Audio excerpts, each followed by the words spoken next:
welcome. Episode 324 of the Should I Play This Game podcast. We missed a week, so it's the 4th of August. Yeah, things happen. Not a week of the podcast, though. No, not technically, but it's 6 or 3 weeks. But anyway, is what it is. Life happens. Yes. Steve is with me as always. How are you, sir? Hello. Right. You've had your 2 weeks off leave, and now you're back at. No, this is week 2 of work. Week 2. Okay. Okay, I've lost track of time. As I was going to say, fuck you for the last 2 weeks. I thought you had. No, it doesn't matter. It is what it is.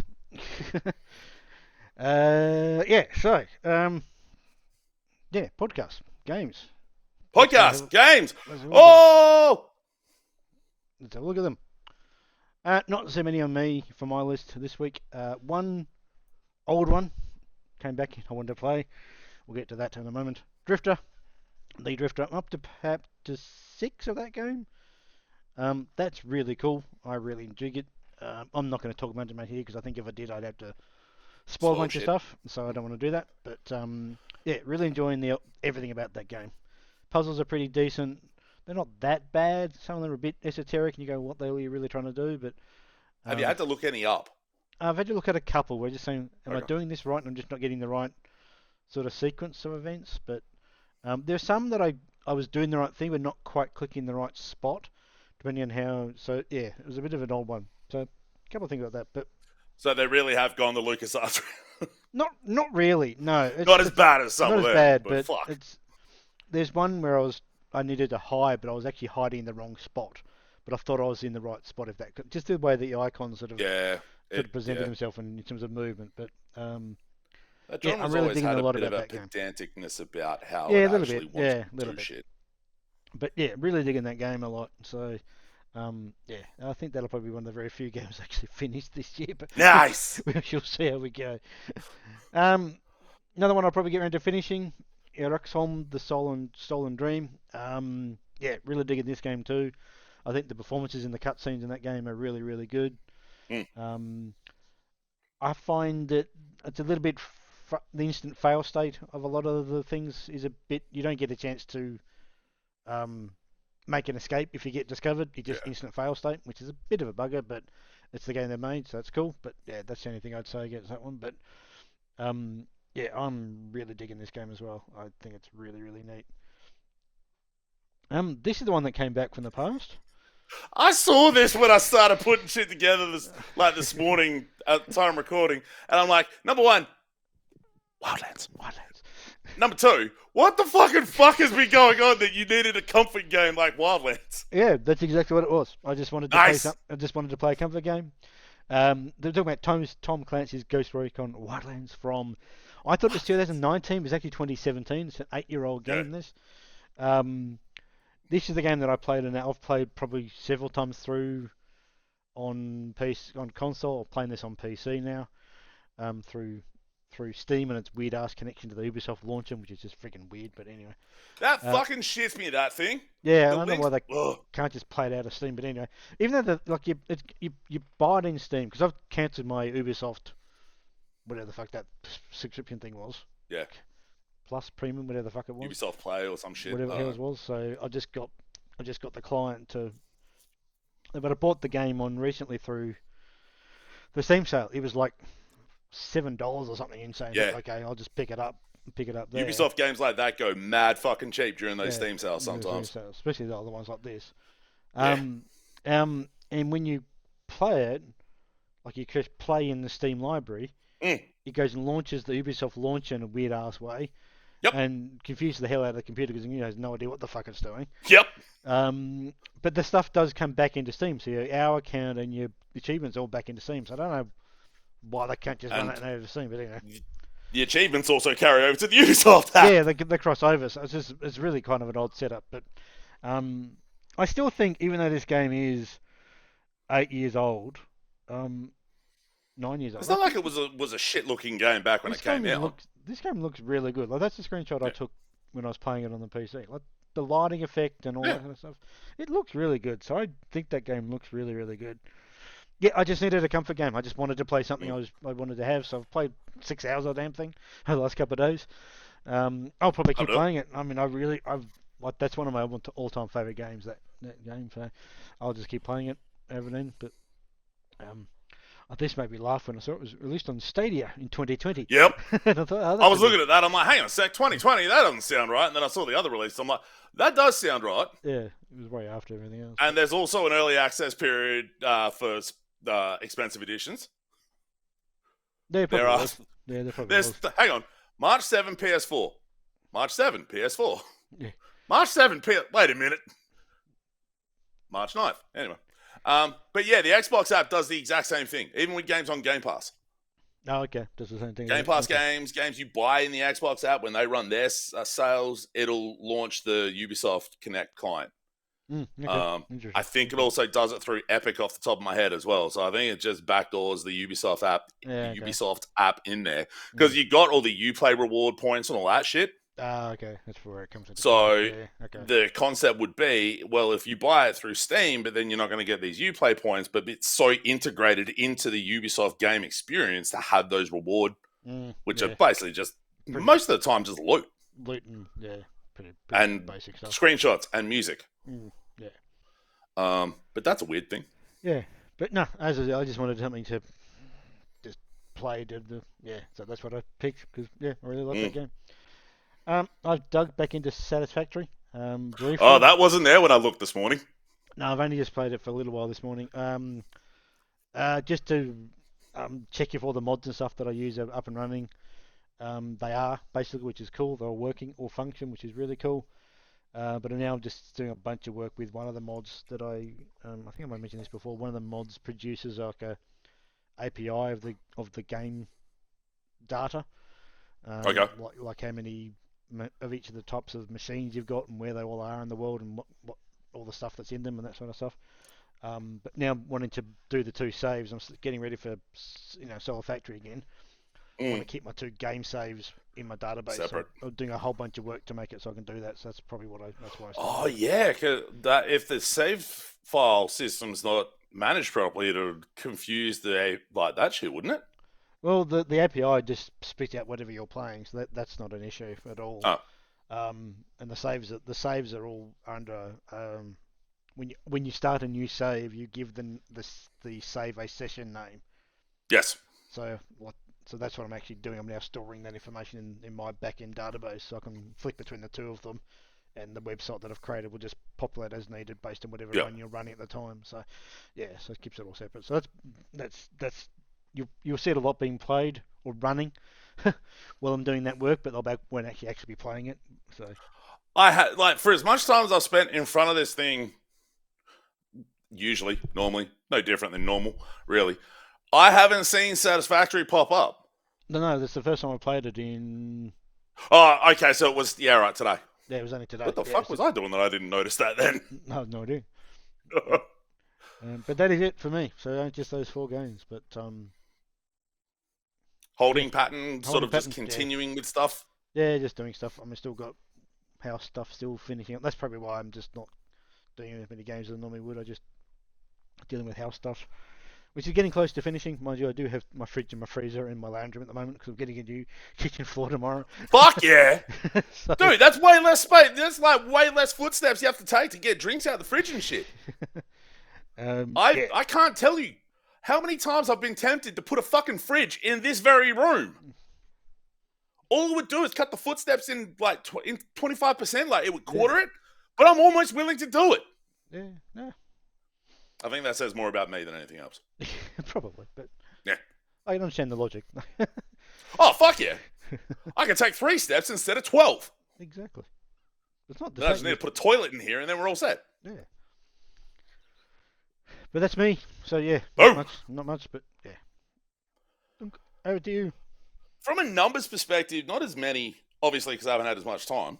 But sometimes it just ends up being, hey, I'm just going to start the Saturday version early, and then a lot of the time I don't talk about those games here because they're already on a video. Mm-hmm. But anyway, I have played way more wordplay than I probably should have. And I've seen Mike playing this, so I don't know if that's my fault or if he stumbled on it the same way I did. But I can't remember if I actually talked about it on here or if it was on a video. I was playing a game called Wildlands, which took Scrabble rules and made it Balatro. Mm-hmm. Um, Hence the name. Yep. Yep. Yeah, they didn't really stress themselves on the name part there. Mm. But that game ended up really bugging me because of how the RNG would work and the sheer volume of vowel tiles that you'd have in your letter bag. To the point where you would end up with a rack with one consonant, 8 vowels, no reshuffles left, and you're fucked. So it ends up being problematic. So this is kind of similar. It's a little more boggle. So it's a little bit more conducive to success. So you do very similar. If you have longer words, you get bonus points. In the screen, I've got the screenshots up here. You get your bonuses or your buffs at the end of every round. Mm-hmm. You get the points at the top, so it shows you how many you need. It is very much, well, Scrabble rules for the scoring, but it's more a boggle type deck, although you don't have to have the words connect, the letters connect. So on screen we've got like about a dozen tiles across the top with your different letters in it. Yep. And I'm guessing the +2, +3 above H and I is just an extra buff on those particular letters for something? Yes, because the word is longer. So the minimum length of word you can play is 4 tiles. Okay. Okay. And then if you play 5, you get an extra 2 points, an extra 3 on top of that. Yeah. Yeah. Okay. So it's a 4x4 grid. You're trying to make the word that's in the top of the screen. Yes. Okay. And your letters are from the bottom section. Okay. This 4x4 grid spits out, gives you the sort of Scrabble tiles. It's sort of this weird mix between Scrabble and Boggle and Balatro. Okay. Yep. The 3 locked tiles here, you can actually get buffs that unlock those. Yep. Okay. And then the shuffle button here allows you to shuffle the tiles around just in an order sense, so you can figure out. Sometimes by shuffling it, words will pop out to you. Yeah, gotcha. Yep. One thing I can say, Boggle dictionaries or Boggle word cheating dictionaries on the internet, very fucking useful for this game. Particularly towards trying to get an achievement to gold medal the casual run, the number of times I went to one of those things, just typed all the letters in, or did the grid, and it's worked, and I'm like, yeah, fuck yeah, let's go. So you're trying to in this screenshot, you're trying to make the word quashing. I'm personally not, but yes, the person from this screenshot, yes. And if you've got the letters to make that, you click them and they go to the top section. And if you then make them, no, it's not specifically the word quashing. Whatever word you can come up with. Oh, okay. Quashing is the word this person has chosen to play. So you're not targeting a word. You're just targeting a word. Thank fuck God if they tried doing that. Fuck this. That's what I said, I would fucking throw my phone across the house. So like this word here clearly is meant to be explorers. Yep, but they don't have a P. And yeah, if there's no P, you can't play it, and you're like, fuck. Yep. And you can try and reshuffle and hope for the best. And that'll tell you how many letter tiles you have. But yeah, although it took me longer to run into this problem, it ran into the same problem that Wildlands had, is that obviously because of RNG, because it's a roguelike, you would run out of reshuffles like what's happened in this very image. Although this one here, they could put the word quashing, and you'd just be fucked and not be able to make a word. Yeah, so they didn't have a queue, for example. No. They ran out of reshuffles or redraws, whatever you call the word. You either try and play a smaller word and hope for the best, that the refresh of the tiles will help you. Yep. So in making new word, does your reshuffle or the board refreshes, and you get everything back again? So how many do you start with at the beginning of a? 3 refreshes for the most part. Obviously, as you step up difficulty, it reduces the number of refreshes. Yeah, okay. But again, okay. So you're trying to get like on the top bar. There's an 80 out of 125. That's the 125 is the target. Yep. So that's the next, and then go on to, and you've got 12 words effectively to get that in. I'm guessing that's what it means. No, there's a plays down the bottom. Bottom. Sorry. Okay, so you got five words. So if this word gets played, which you would do so by clicking the green arrow, it would then take 1 play off. Yep. And score it, and then you go, okay, how many plays do I have left? And you get 3 plays put back onto, I think it's 3, put back onto your total as you complete rounds. Okay, so if you get 1, okay, cool. Yep. Okay. It is really neat, but again, like it just ran into that same issue of RNG. Like sometimes I would get fucking 3 E's, 2 O's, 4 I's, an A, and 2 consonants, and I'm like, what the fuck am I meant to make with that? Yeah. And then like playing on the higher difficulties, you're ending up not just like, oh, okay, round 5 here is 125. Round 5 on like the 3rd difficulty might be 250. Yeah. And then if you don't have the buffs along the side here to replenish that or to assist with the point scoring and things like that, you just, well, there's no point continuing this round because whatever I play, A, is either not going to be long enough or B, is not going to get me anywhere near enough points. Fuck this. So, like, games like this, I think to an extent, it doesn't matter how good of a writer or how broad a vocabulary you've got. That does help.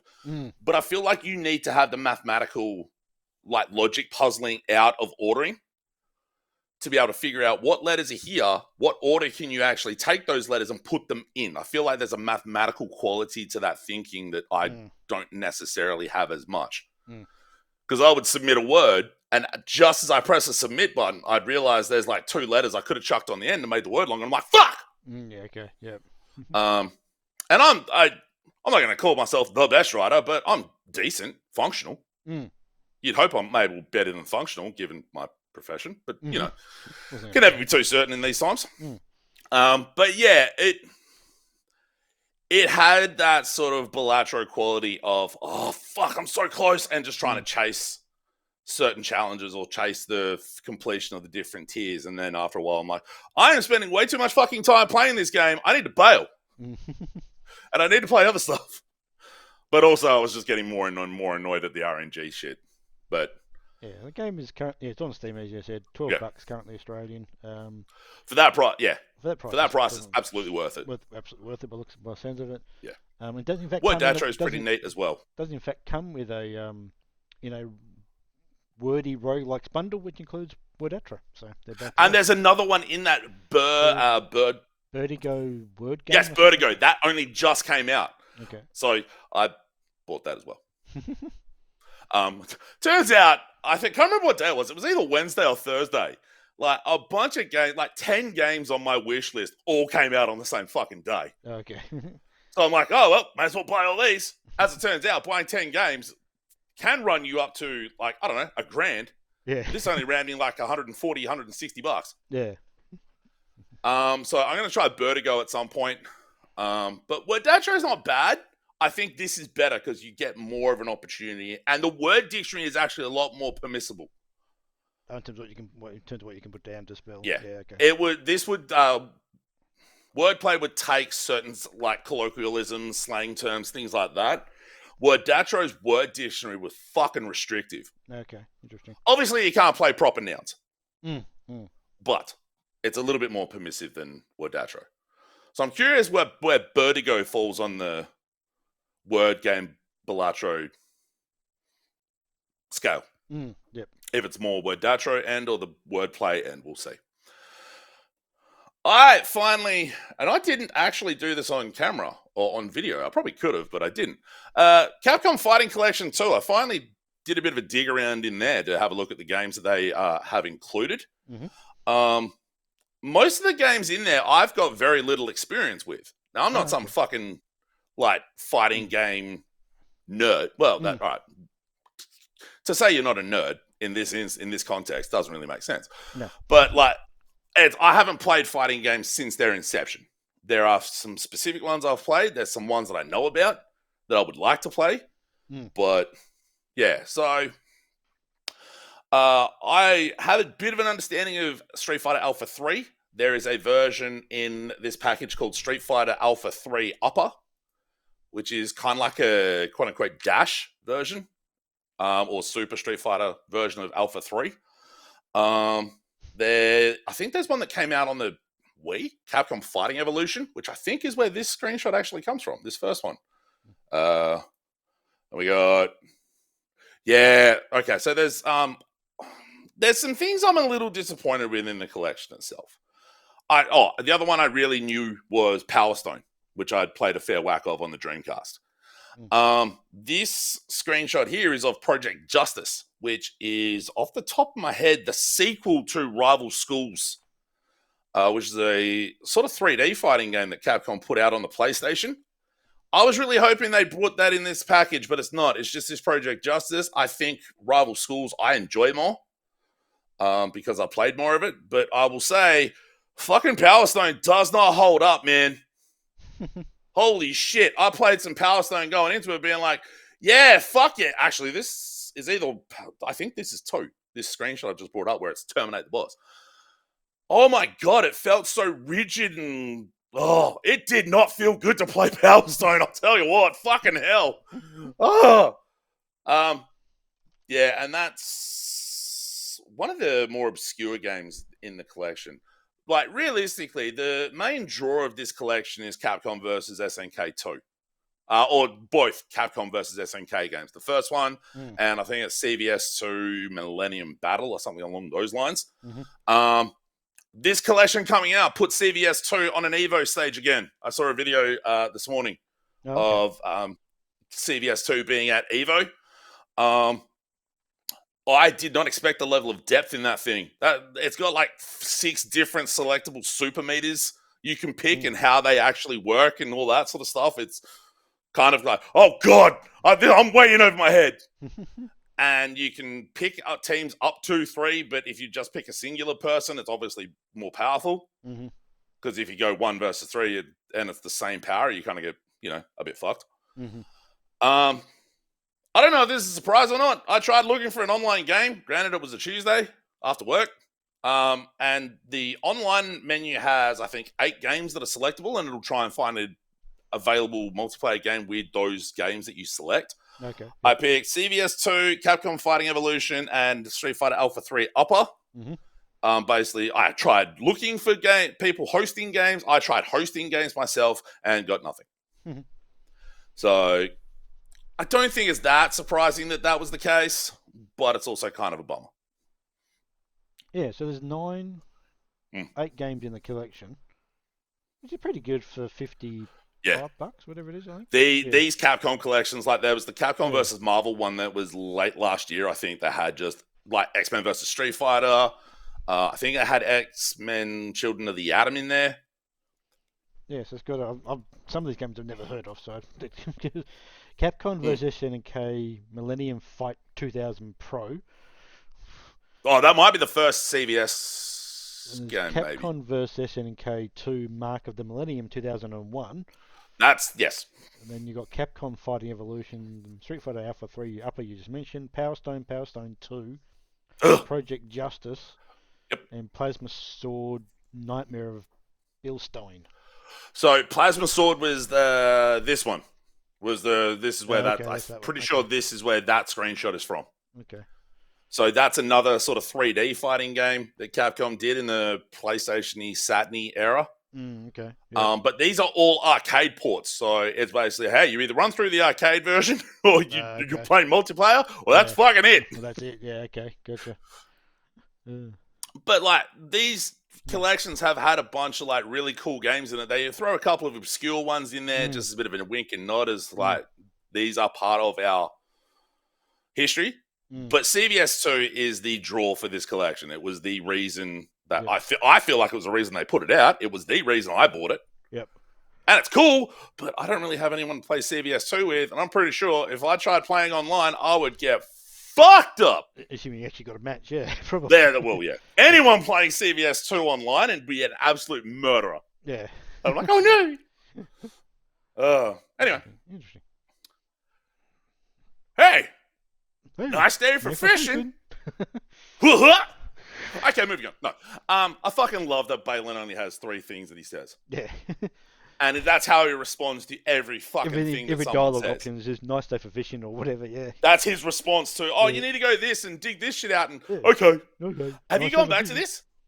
I went back a little back, probably before the last episode, I think, and got to a point where I had to fight you don't catch a fish, fight cat, whatever how you want to describe it. And I didn't think I was level enough to do it in a meaningful manner. Okay. So then I then sort of think, I've got to go and play, and I've got to go catch other fish to level up a little bit more, and then come back to this bit. And I thought, I don't know if I can be bothered, to be honest. Yeah. And that's kind of where I got with it. And I've had that a couple of times now. Mm. I've had that sort of hit to that point. And that's what sort of pushes me away from playing that game in big stretches, because I don't think this is a game you can marathon, or you should marathon. Yeah, so I think I'd have to, if I wanted to come back. I do like an awful lot of what that game's doing. I think the presentation's great. I think the story's pretty decent. The writing is very clever. The writing's actually pretty good as well. For the most part, the fishing part of it is actually okay. I don't mind it. Yeah. But it's at a point where every now and then you got to catch a fish. It'll be so powerful that you simply can't reel it in time. Because one attack from it and your 2/3 of your health just gets wiped off, sort of thing. So yeah, I'm just I think if I get back to it, I'll have to just a bit of leveling up a bit to get a bit more powerful, and then I'm also not really sure. I don't know if you've actually done this much. Have you bought many fishing stuff, like fishing rods and bits and pieces? I'm not sure they're really that good, but I'm not sure. So I finished it. And it took me 15 hours, and I bought all of the rods that I could get. Okay, that's interesting. Okay. Yeah. There is an achievement for unlocking all of the rods, all of the hats, all of the rings, and something else. But I never got those achievements because they just ended up needing even more grinding for currency and stuff like that. And I was like, nope, fuck this. But some of the later game ones, like, make some of the spells you get so much more powerful. Yeah, that's what I thought. Yeah. Like, I think, particularly in the first half of the game, I don't think playing this for any more than an hour and a half at a time is a good idea. I got to about the midway point, and I kind of ended up marathoning the rest of the game over about a day or two. Because it also worked really, really well as a game to just have on with a video on the second screen. So it was good for that. But I wanted something to play after work, so I jumped into this. And I enjoyed the demo. There are parts of the game and parts of the writing that get repetitive by the end. I will say, fuck Greg, the garlic farmer. Fuck that guy. He's kind of a prick. He gets way too much attention. He's all like, look at me, I'm Greg. And I'm all like, hey, Greg, fuck you. Fred, the fishmonger, who also sells fruit, but you can't buy fruit from. He has a wife who's very unpleasant and very nasty towards Fred, which is not very nice. The blacksmith keeps losing his hammer down the fucking well. Down the well, yeah, that gets a bit much after a while. I think I've gone and fetched that about 5 or 6 times so far. There's more. Yeah, I'm sure there is, and I think there's more. Yeah. That useless fuck. I don't know how many times that motherfucker keeps dropping his goddamn hammer down the well, and every time you get it back for him, he goes, oh, this is definitely my hammer. Fuck my brother. He's a prick. Yeah. And I was like, okay, dog, if you could hold on to it, that'd be nice. Yeah. The quest design also gets a bit repetitive in what it asks you to do. They've only got fishing as the only mechanics. That's the expectation. Well, the funny part is, as well, from a map perspective, it's actually really quite small. Oh yeah, there's only like from end to end, it's actually quite small. It's just the depths levels that change for the most part. Yeah. The grind for buying items took I didn't end up following that track through. Waiting for certain resources to respawn was also a bit of a pain in the ass. Sometimes that took a while because, particularly when you get to the later game upgrades of the houses of the villages, the nature of the resources that it wants, it's only findable in one spot, and there's between 1 and 3 crates. And the ones that you really want, there's only 1 or maybe 2 crates. So it's ugh. There's also a functionality when you catch a fish that you don't want, you can release. The annoying part is that when you do that, it'll just bring the line back up to you. Where if you're trying to, let's say, navigate quite a deep area that might have a lot of pathways, and you accidentally hook a fish and you didn't want to, you either drag the fish in or you release it and you're back at the surface anyway. Yeah, it's a bit of annoying. Look, I can understand that. Like, it's hard. You wouldn't. Yeah. Like, it had to be very gamified to say get fish fuck off sort of thing, but still Yeah. let the line down at the whatever depth it's at. Yeah, that's At the point where it was really pissing me off the most, though, it kind of almost needed it. Yeah. Because it was such fucking around and trying to navigate. Oh! Because as you get further into that game, I'm sure they increase this mechanic, is that there's like currents down deep, and you've got to sort of navigate them and put them through certain pathways to get into caves and sort of stuff to get other things. So yeah, I can imagine. You get a method for dealing with the currents in various ways. But yeah, just some really long passageway type maneuverability and things like that. You do get some tools to deal with that stuff, but sometimes it's just it's like, oh, fuck off! I literally accidentally caught this motherfucker for the 4th time. I'm just I think the ones that really annoy me about that are the fish that don't give a shit what you've got on your hook. Yes. Oh. There are some fish that actually want a certain thing, and they tell you when you go past them, I'm not gonna bite because you haven't got whatever I need. But there are a couple of fish that don't give a shit what you've got; they just bite anyway. Fucking garbage guts, motherfuckers. They're the ones that are really annoying because you can't avoid them. Well, you got to avoid them really carefully. Whereas if you know you don't have a certain thing on, I'll just go straight past all these. Oh, yeah. And every grouping. So I ended up. So I've caught. You know how you go to the concrete. Have you gotten to the point where you go to the concrete statue at the beach? Mm-hmm. And yeah, I've caught all of the fish possible. There's an achievement for catching a 5-star variant of every fish. Oh God. Yeah, yep. Not doing that. Oh, I didn't. I was starting to look, and I think there are a couple I had most of them done, but I'm like, because you can't tell. You can't tell when you. Yeah, exactly. The only way you can tell is by looking at the level of the fish when you catch it, and even then, that's not guaranteed. Yeah. Oh fuck! It's really cool, but it's got some unfortunate flaws to it. Yeah, which is essentially by design. To an extent, by design. Yeah. By design to a degree, because of the way the game is set up and stuff. But I do like a lot about it. There's no doubt. It is a really neat thing they've made there for sure. But yeah, garbage guts fishies can go fuck off. Hey, you know what game's great? Claire Obscure Expedition 33. Moving on. I played another couple of hours of this. I played it on stream last Sunday. Yep, there you go. I was actually going to do the same thing. So that's fine. I ended up playing a couple of hours of this on stream last Sunday. Put that up on Monday. And I forget. The one thing I didn't add to this list, only because, again, I don't tend to talk about much of the games I do on video. I went back into Apex, man. Holy fucking shit. People are straight.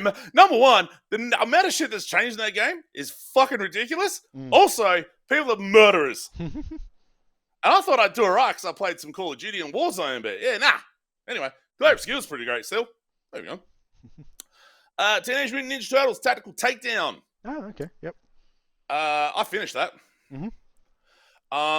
It's number one, really, really neat, just conceptually. We talked about it when we did the demo for a checkout. Turns out I figured out why most of the time you just have endless respawning enemies. Okay, yeah. And largely that's one of two reasons. Either you need to fight for a certain number of turns or survive for a certain number of turns before the mission ends. Oh, okay. Or there's a certain type of enemy or number of enemies that you need to defeat for the wave to stop and then to move on. Oh, interesting. Okay. So that actually gets, I think, maybe... Is that presented in any way, shape, or form that yes. You know that, or did you just figure it out? Okay. Nah. It's presented graphically. It may have been presented graphically when we did the checkout and we just didn't notice. Yeah, something didn't notice anything like that. Yeah, okay. The other thing is it is incredibly satisfying, but would really, particularly in the later levels, it's incredibly satisfying to go through and try and hit the radical score for every level. There's an achievement for hitting the radical score in each of the 4 chapters. So there's 6 levels per chapter. You only need to do it once. I went through and did pretty much all of the levels in chapter 1. And it's super satisfying, but if you miss an enemy, sometimes it'll leave you just shy. If you get defeated or lose a life, whatever you want to call it, obviously that'll sink you. But man, it's so satisfying. And just when you get the abilities that give you back more action points and you can just endlessly chain, there's a whap, whap, whap, whap. It's fucking fun as shit. Because when we played that game on the checkout, it was just Michelangelo and Raphael was what we got to.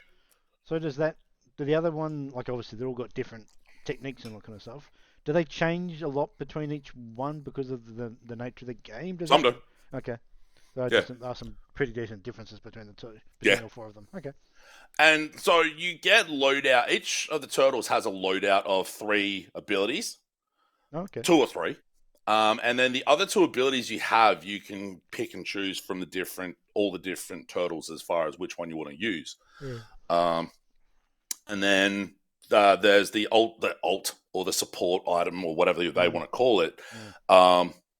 It's one of the other 3 turtles. Oh, So okay. Michelangelo's support, once you've defeated enough enemies, you can hit the T key. Michelangelo will send a drone that drops a pizza on you, you get 3 health back. Okay. Whereas Donatello has one, I think his is freeze, where it'll freeze enemies in a 3x3 radius and they can't move. Mm-hmm. And I think Leonardo's adds 1 evasion and 2, I think they also call that radical or something else, where you do more damage on a melee attack. Okay. And then you get to the end point, and there's a thing that happens that I'm not going to say because it's fucking cool as shit, where it's a little bit more. No, don't worry about it. I'm not playing it, so stall away if Oh. you want to. No intention. I didn't like that. I think my biggest problem with that game is that it was only 1 turtle per level. I think that's... Yeah, it stays 1 turtle per... Yeah, I mean, narratively, they justify why it's 1 turtle per level. I can make sense why they did it, but Yeah. I think that from a XCOM style game, which not Yes. that was per se, but from an XCOM... It's XCOM adjacent. XCOM adjacent, I guess, but I think that game would have been much more fun if you had multiple turtles on the screen. I think, and they'd be sure to switch between them like you can. But, yeah. But yeah, they do justify it in the narrative as to why they're separate, but that is still a thing. But then they come together and it forms a digital construct of Master Splinter. And then he has his own ultimate that fucking rips. Oh, so good. Developed by Strange Scaffold, who have like 4 fucking games out this year. They remember how I said like 10 games basically came out on the same day? Yeah, yep. Yeah, one of theirs came. Okay. And it's, what the fuck is it called? There, Co-op Kaiju Horror Cooking. Okay. Is literally the name of their like newest release. So I'm gonna try that out it's like $7, $8. So I'm gonna try that out with a friend and we'll see how that goes. The last game, Reality Break.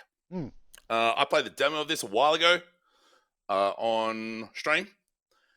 It's kind of a dual joystick. So I don't know how clear the screenshots make it, but you control a little spaceship. It's not little, but just the environments make it seem a lot smaller. So it's still stick. Left stick moves, right stick directs the shooting. You get a secondary weapon on the right trigger. You get abilities, left, right, and the bumpers. And then the face buttons activate other abilities that you get through the course of the missions.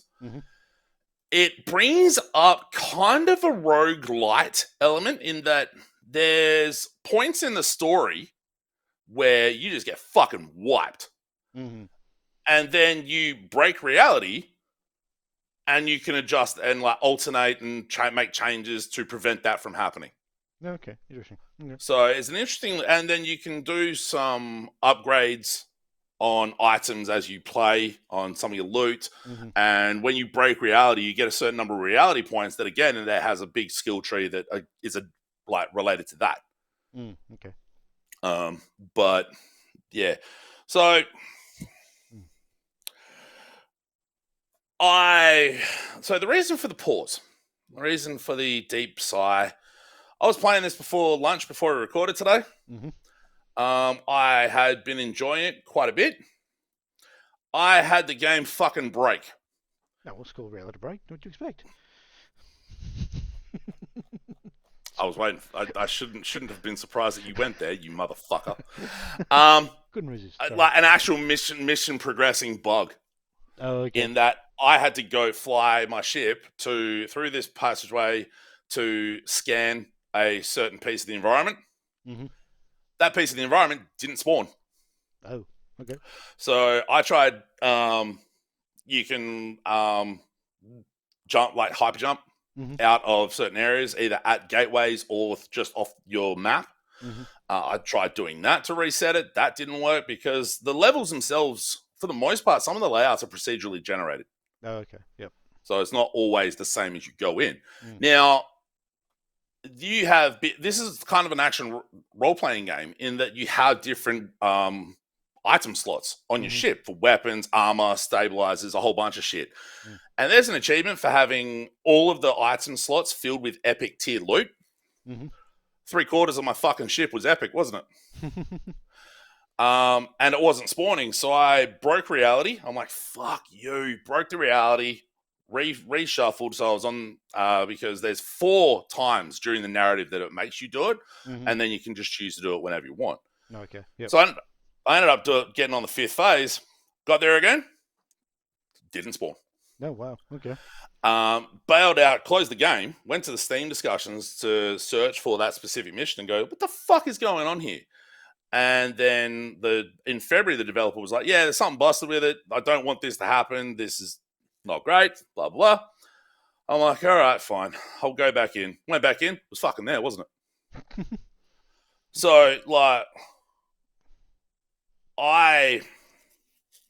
my desire to continue playing this thing has just been completely sapped by that. No, I understand. Because, Yeah. like, I'd lost half hour, 45 minutes maybe worth of progress, but all that fucking, like, sick loot, bro. But all of the positives I was feeling towards it kind of just went out the window, because if that progress block is going to happen there, is it going to happen again? Because it's mostly a solo dev. And she mentioned, I'm pretty sure she identifies as she. She mentioned that people have played it for 50 to 100 hours. I'm like, how many fucking times am I going to have a mission scripting bug happen across how many fucking hours? So, like, while it's, like, fun enough to play, I saw reviews that were hitting, like, 8s to 9s. And I'm like, I don't know if I'd go 9, because it's fine. It's entertaining, but I wouldn't go that far. But how many times am I going to have a fucking mission scripting bug happen that prevents me from, like, progressing, and then I have to scrub it all, lose all the loot I got, and then redo that shit? Yeah. So I'm kind of at the point of just going, fuck this, and uninstalling it, because it's not like I don't have a fucking heap of other things that I've bought to play. So yeah, it's really unfortunate, because it's quite neat conceptually, and it's it is quite entertaining and fun to play. The writing's all right. It's pretty boilerplate, but it's fine. It does the job. But yeah, just running into that, I'm just like, I just fucking cratered on it. I'm just like, fuck this. Ugh. Which bummed me out, man. It bummed me out. So I left a message on the discussion boards on that thread, just basically going, yeah, it's just happened to me. I tried breaking the reality, blah, blah. It only wasn't until I closed and reopened the fucking game again that it worked. And it's really sapped my desire to keep playing. I'll just, yeah. So I haven't got a response to that yet, but it's a bummer too, because I was digging it. Maybe it's karma for not playing Clear Obscure. But yeah, that's been my week. Or 2 weeks. Well, not entirely, because obviously there's all the games I played on video, and turns out there were way more of those than I thought there were. Fucking hell. But yeah, that's it. Yep. So it is the 4th of August, which means we'll cover the games that are coming out that we're interested in August. And the first of those is the Rogue Prince of Persia. Now this is the second Rogue Prince of Persia game from the last 2 years? Yes. 2 years? So this is the one that came out in early access. It's more roguelike-y than what the fuck was that one called? The Metroidvania one. Yeah, the one from Ubisoft. Yeah. Where you weren't actually the Prince of Persia. No. You were trying to avenge him. The irony to this, to an extent, the 1st of August date they've got here for the release out of early access, that's actually not right. It releases out of early access at some point in August. I think maybe because when I looked at the IGDB page for it, it just had 2025-08, so August. And I think the page is like, it's our last big update before we go 1.0 in August. And I was like, that's fucking fantastic. What day is that, you fuck? But yeah, this is going to be early access before the end of the month. So not the 1st, which has already happened, but it will be close. Mm-hmm. And the thing I said about the release date is also applicable to the next game on this list, which is Pigface. What a fucked up name. First-person survival horror. It looks like it could be really, really neat. And I've been finding myself enjoying survival horror type stuff. And you take sort of first-person shooter, mix it with like Resident Evil type stuff. Cool, let's go. So hopefully that's another, or it just says on the Steam page August. So the date on that one, the specific date is not quite known as yet. I'm going to play. Well, we'll see what happens as far as, because I've got the demo for Rah Rah Boom, which number one, great fucking name. It's a belt-scrolling beat 'em up. With some, I would call it perhaps some anime influence. I mean, most things have these days. I've got the demo downloaded. I was going to play that on Friday, this coming Friday, because I only downloaded it like, I don't know, an hour before we started recording. Sometimes when games have demos, those demos go disappearing when the game releases. So I might not play this on Friday. We'll see what happens. Partly it'll depend on how much it costs. Partly I'll have a look at reviews and see what they say, and then we'll go from there. But yeah, it looks like a pretty neat one of those. Guntouchables. I like dual joystick shooters and sort of Vampire Survivors E adjacent and Nuclear Throne adjacent E games. This is notable because it's being published by Ghost Ship Publishing, who fucking what did they do? God damn it. Oh, great. There's just a bunch of games called Ghost Ship. That's helpful. Ghost Ship Publishing published Deep Rock Galactic. Which, there we go. And Deep Rock Galactic Survivor as well, which that will get its 1.0, I think, in September. Which, I'm looking forward to that. And this thing has a really neat looking art style, and the individual player characters look like little sausages. And sausages with guns is pretty great. Echoes of the End. This is a Deep Silver game, which I forgot that Deep Silver were publishing this. Has a really neat sort of action adventure. I wouldn't say AAA, but it's definitely around that AA vibe. Not necessarily Souls-like, but I get sort of maybe less, not necessarily the spiritual vibes of Banishes, but a more sword and magic-based version of Banishes, which I really enjoyed last year. And that comes out later this month. This, I believe, is the next game from the people behind Flower and what was the one? Journey. Yeah, this is the one that was at Summer Games Fest or Keeley's. Okay. It was on the Keeley's, and I think it was also on the PlayStation one. Yeah, it might have been. Yeah. Giant Squid are the developers of Abzu and The Pathless. I think that has people from the team who were on Journey. I think so. But this has a real Journey vibe, although you're surfing a sword and you can do tricks and shit with it. Assuming it's not overly long and drawn out, it could be really interesting and really entertaining. But it looks fucking fantastic. Yeah, the looks of it is what appeals to me a lot. But again, what you're doing moment to moment, I think will be the. I feel like if that thing's any more than 3 to 5 hours, it's going to wear itself real thin. Yeah. And we've hit ourselves Ubisoft. What the? I didn't realize Ubisoft was publishing this. That's weird. How did I not? Anyway. I think this is probably our first Souls-ish adjacent game, Morbid Metal. For the most part, if there's a Souls-ish game or Souls adjacent game out, I will at least look at it. Some of them have turned out to be fucking terrible. There was one I think called This Is Hell that we had on one of these upcomings that ended up getting delayed between when we fucking talked about it and it meant to be coming out. I played the demo for that and it fucking sucked. This is hopefully not one of those. But I really like the look of it, the mix of sort of the Japanese cultural elements with the technological style robots out of control. Oh, fuck, did you see fucking Tencent getting taken to court by Sony No, yeah. for the rip-off Horizon? Yeah. No, I think they'll probably won't have a chance of winning it, but yeah. Gears of War. Yep. That game's coming out again. Yep.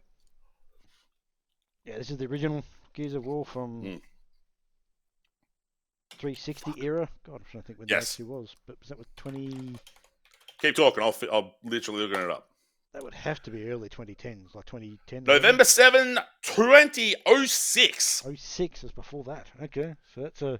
We are literally 1 year, a year and 3-ish months away from the 20-year anniversary of Gears of fucking War. Oh, I've never felt older than I do right now. But yeah, I'm looking forward to this because it's just it was one of my favorite games of that 360 era. Being remade in UE5. In UE5 and all kind of stuff, so it should look really good because it wasn't exactly a bad looking game back then either. So no, it was fine. It was pretty much standard setting at the time. Yeah, at the time, so. But yeah, looking forward to that one when that comes out. Unfortunately, I don't get to hear Marcus yelling about his tomatoes though. But that's in a later game. Yeah. Yeah. Another game I played the demo of on stream, the Nightling. You have, as is in the key art, there is a big fuck off shield. That is both a weapon and a means of traversal and a shield. Mm-hmm. You can ride the shield down hills and stuff. It's like a fairly large open world type sort of RPG adjacent-ish thing. Mm-hmm. It seemed to have some pretty clever writing in it. It is taking a bit of a spoof on that open world RPG savior of the world type. Where everyone looks at the main character and goes, "You ain't." Well, they don't say "you ain't shit," but they may as well, because they never made the military. But yeah, it was really fun moving around that world and being able to ride the shield. And there was some additional platforming elements. They were just doing a fair whack of stuff that seemed really interesting. So, does it stick the landing? Does it hold up for the amount of time that, I don't know, 15, 20 hours I would pick? It does look kind of a good environment to be in, I think. It's got a neat, colourful look to it, and it's quite whimsical in the way it presents itself. But yeah. Lost Soul aside, the video footage I've seen of this when they have shown it gives me sort of anime Dark Souls-ish vibes, kind of AI limit, but maybe more polish to it, maybe a bit more of a budget behind it. So yeah, games like that I'll definitely look at. This is available for pre-order for $110. God, okay. Yeah, so Sony. It is being published by Sony. It's part of Sony's China initiative. So yeah, I'll have a look at that. And the last game, which was the game I played the longest on the Saturday version of Friday Night Fun this week, because I played the demo of this. I went into this thinking it was looking pretty neat, and like it'll be alright, it'll be decent. Holy fuck, is it fantastic! Like, it looks fucking amazing. The combat works really, really well. The platforming there's a lot of just stuff like the platforming challenges. There's some stuff that works really well. The combat works really well. There's some Metroidvania exploration type stuff. You go fucking Super Saiyan, and this specific scene is the first time you see your ultimate, and it's fucking awesome. Like, I went into that thinking, yeah, this will be neat. This will be interesting. I'll dig this. And within the first 10 minutes, I'm like, oh! And it's actually one of the few demos I've played on a Friday Night Fun stream that I actually played all the way through to the thanks for playing. Because most of those I tend not to. I just play it for like 20 minutes and go, all right, we've seen enough. We can move on. I'll dig this. Or, oh, this is a piece of shit. But yeah, no, that thing. Fuck. Really cool. That's pretty much it. It's a pretty decent list, though. It's a pretty good month, I think, from that. So. And a nice variety. True.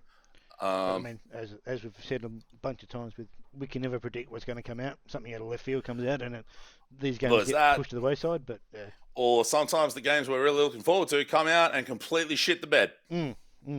Which that's a disappointment when that Or happens. they come out and get delayed before we get ready to before the. Well, funny you should say that, because Dying Light the Beast is actually meant to be on that list, but that got delayed during the week to September. Yeah. And I'm like, no! Oh, but anyway. Yeah, plenty of stuff coming. All right. And most of it looks pretty great. Let's do this bit. Dance break.